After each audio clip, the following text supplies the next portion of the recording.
Hey, Thabreakmasta here, and this is gonna be my Usagi drop episode 2 review. And let's just jump right into this anime. And I must admit, I'm in love with this anime right now.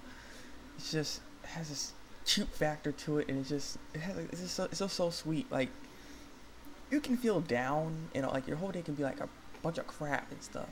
But if you watch this anime, there's something about it that is uplifting that will just make you smile, because it just has like this. It's just cute, you know.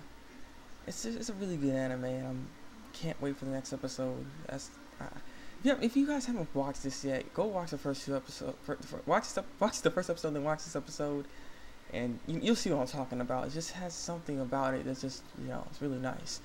But yeah, so let's get into this little anime. It starts off with Daikachi just I think he's just looking around, and he ended up having to he didn't know what day it was for one, but he ended up needing to take her into daycare because he has a job and he has to do it. He has to do his job. So the thing is, when he's gone, and who's gonna take care of Rin? So he was like, oh crap. So he ended up having to try to take her to daycare for now.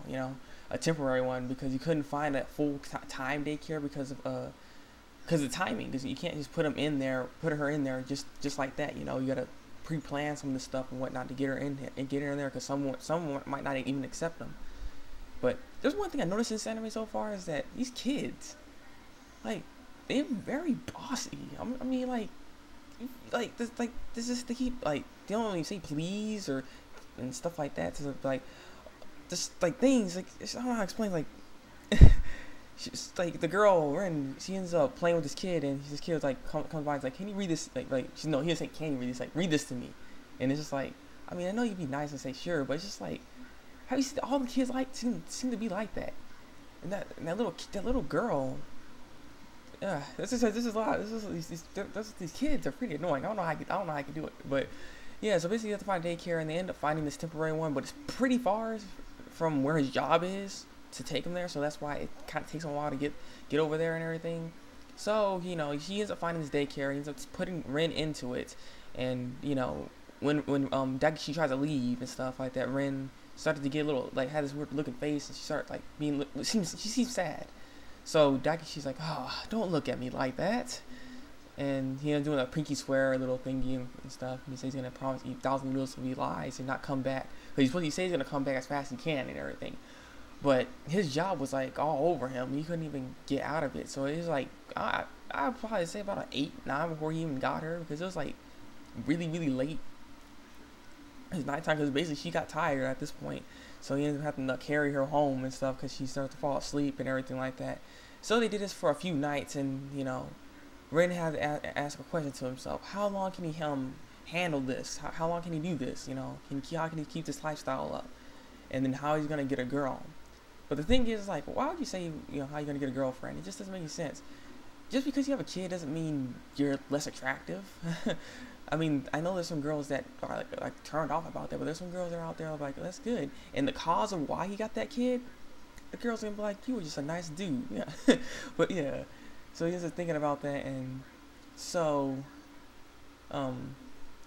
yeah, so he ends up, like I said, he ends up being really late half the time and everything like that, and Rin ended up making him eat like 1,000 needles, or she made these things. I'm not sure what they were, but they like portrayed as needles for Daikachi, so she was supposed to eat them. So he ended up eating them and everything. And then one of the times when they're walking home and stuff, Rin, Daikachi usually carries Rin because she's so sleepy and everything. But Rin didn't want to get carried this time, so she was trying to walk and everything. So Daikachi's like, huh.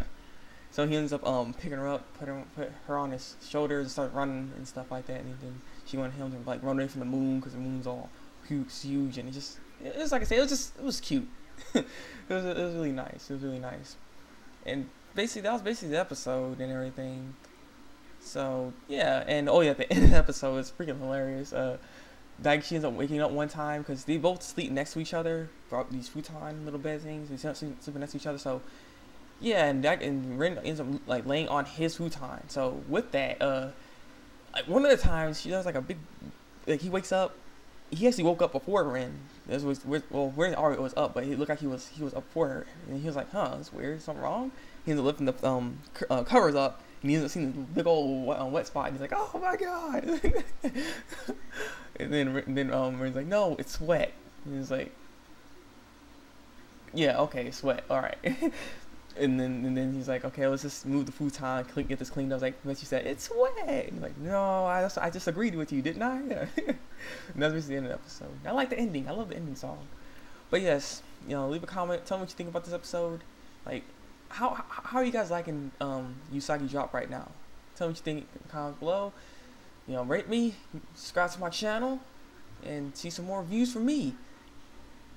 Thabreakmasta, break out.